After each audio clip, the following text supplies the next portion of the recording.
Nehemiah chapter 1 verse 4. Wala ba mo maikag na inyo mga balay nindot, pero ang balay sa Ginoo buslot, guba, wala na human? Let us discipline and strengthen our direction in the work of the Lord. Ano ito sa bulhaton sa Ginoo? Okay, wala may gamiton ng Ginoo. Kita naman yung mga Kristohano. Kita ang gamiton sa Ginoo, kita po ang luwas sa Ginoo. Kung sa itong baton, let us strengthen our direction in the work of the Lord. Niyon si Nehemiah, I am doing a great work. Kinsa man siya? Si Nehemiah. Usay gibuhat ni Nehemiah, he built the wall of Jerusalem. Natumpag man itong wall sa Jerusalem, yan gi-rebuild. Yung si Nehemiah, I am doing a great work. Amen ba, Kristohano? Are we listening? Pamati mo, kadayon natas katapusan. Ang pagtabang sa simbahan, it is a great work. Amen, Kristohano? Ang pagtabang sa buluhaton sa Ginoo, hilabi na ang simbahan, it is a great work. Osmo nako, great work ni, dako kini nga buluhaton. Amen ba? Nehemiah said, I am doing a great work. Why? Because he built the wall of Jerusalem. Igsoon ang buluhaton sa Ginoo diri sa pangi. Buluhaton kini o ministry kini sa Ginoo. Once na mutabang ka, you are doing the great work of God. Amen ba, Kristohano? Let us strengthen our direction. Muna igsoon ko na yung buluhaton sa simbahan, let us strengthen our direction. O mga kalakinan, let us strengthen our direction. Pag yun ni Pastor, mag-ubra ka sa simbahan. Pag yun ni Pastor, tabangan na ito ng simbahan. I hope ang praying na naag kita sa simbahan. Uspo na ito na itong direksyon. Amen ba, Kristohano? Ang pagklase sa mga bata, it is a great work. Basi nagtuo ito ba, makinig klase lang. Ay, kasi klase naman sila dyan. Ay, nasusuko naman kasi kumang klase board. Ito ay klase. Ang children ministry, it is a great work. Ato nang ibutang sa pangunahon na igsoon, na kung mo-appeal ka na ng klase nga buluhaton, you are strengthening your direction.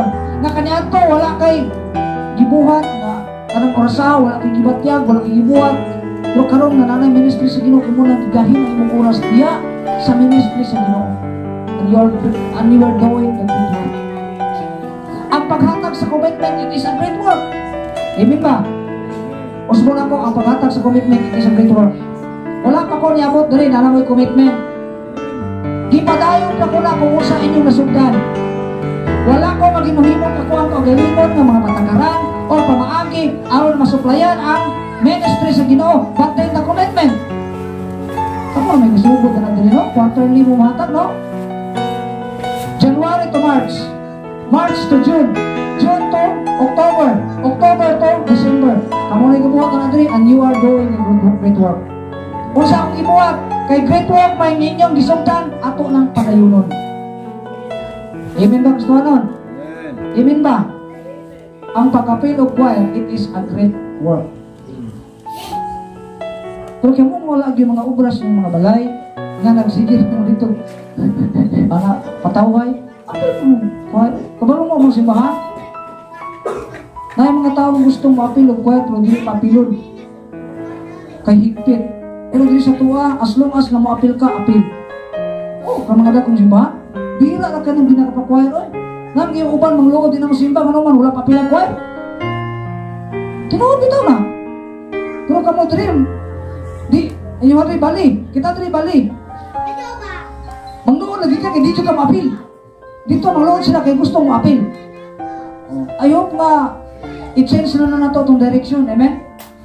Ang pag-appeal of choir, it is a great work. Amen ba?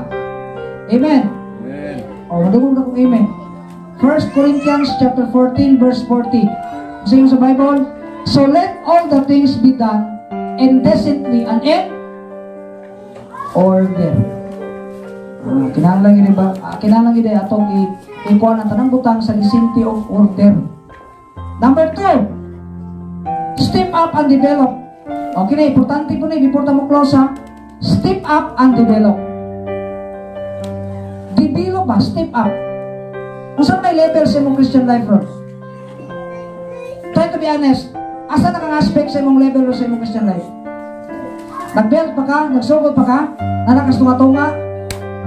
This step up. May pangandoy pa ka mutikang pa, mutubo pa? Di sa amen ko no, kung may pangandoy pa mo mutubo. Gusto maging mo mutubo? Ha? Pwede pa ninyo ihatag inyong the best, Ginoo? Ha? In God's ministry? Step up and develop in the work of the Lord. Kung saan ang pamagigson, lesson, pamatay mo, mag-close na. This is the time na ipakita na ito sige matong the best. Happy naman siyang balik, no? Do you believe that Jesus Christ will come soon? Yes. This is the time to give our best unto God. This is the time to be active. This is the time to be eager. This is the time to be alive. O kamo mga namulay ako, pag-alive, bergod mo. Pag-alive ba? Amen? This is the time to be always excited. Saan kita na to? Excited pang hero na to. Ay pag-abot na to dali, ang hero na nasa stage. Kita, papakas itong balay. Always excited. Step up ba? Kabalo mo anong lawsi ang imo ang Domingo? Kaya pagbata pa lang imo nang gipatay ang imong kurso na musimba. Dili ka excited. This is the time to be alive, always excited, be positive. Amen? Kabalo pa mo ganong sa daghan mong obra ganong moari gid mo diri. Ganong sa daghan mong obligasyon sa mua, kinahanglan gid mi moari sa bulaton sa Ginoo because I know that this ministry is I am doing a great work.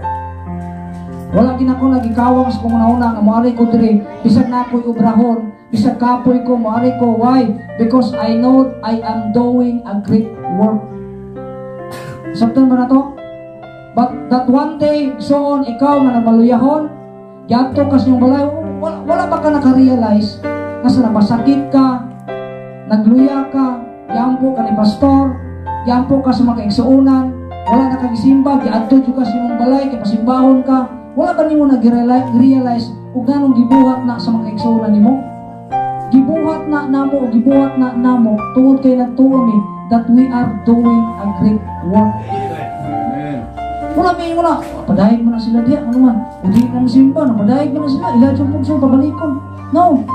Nagkabalo may igsoon. Kitang tao. Sa laag. Pero igsoon, kita may time. May panahon pa na mabalik. O ya, santang naa ka dito, i-realize na naigampong mo. Because, they do that because nasayod kami that we are doing a great work. Tinoon na igsoon? May mga time na luya kita mo mga tuhon. May mga time nga, grabe, wag gilami ibarong. Pero sa man kay schedule man gyud sa pulaton sa Ginoo. At tuon gyud bisag gitulog. Enjoy ko mga anak ko diri, tulugon pa kayo. Ang practice ug ana pa. Dayon tani mi kay puli na mi pero katulog ko na di ay. Ngano man na? Gipugos sa gyud nato kay nasayod kita nga ang bulaton sa Ginoo. Great work.